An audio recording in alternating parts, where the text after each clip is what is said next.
Hey everybody, it's Sharon Smith-Akinsanya, the CEO of Rae Mackenzie Group and the founder of POC Careers, your leading source for Minnesota employers to find and hire professionals of color in the workplace. And it is Tuesday, and you know what that means. It is Tip Tuesday. And so here's what I've been thinking. I've been thinking a lot about code switching. I've been thinking that many of you are in pain because you are one way at home, your true, authentic, amazing self at home with friends and family. And then you go to work and you have to be someone completely different. And that is something that we've been used to. That's been something that we've been doing for years as people of color professionals in the workplace. And so I'm just wondering about that. You know, how are you coping with that? What are you doing every single day? I want to hear about your stories in the comments below because it's so important that we stop suffering in silence. In fact, take a look at the question that Earlene Mwamba had when she first moved to Minneapolis. Take a look. So coming here from New Jersey and working at Hennepin County, how do you deal with coworkers who are not accepting you for who you are? So basically, for 1 year, they called me Snooki from the Jersey Shore, which was very offensive to me. So I couldn't broach the subject by myself because of fear of losing my job or just coming off too aggressively, because I knew that wasn't the right thing to say because that's not who I am as a person. They didn't really try to get to know me as a person. They stereotyped me.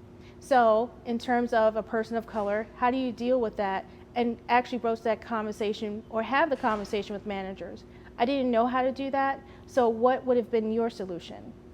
So my heart, when I heard her ask that question, she literally was afraid that she would not be able to pay her bills, help her mom who's sick, because she needed her job. She literally had to conform to what was happening in her workplace in order to just have the money. I mean, who needs to do that? Here's what's true. It is a rough game out here, and not just for you and me, but for employers as well. We have employers right here in the state of Minnesota who are looking for you. They must maintain their competitive edge by making sure that they have top talent of color in the workplace.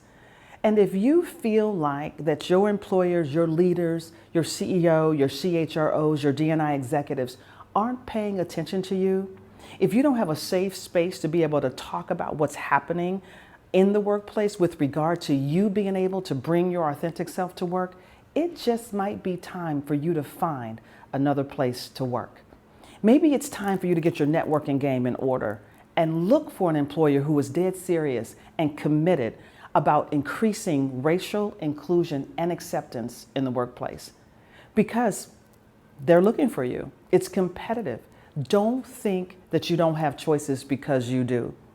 The worst thing for you to do is think, I have to stay at that organization. I have to stay with this company because I need the paycheck. Just get out there, get your networking game on if you think it's time to find someplace new.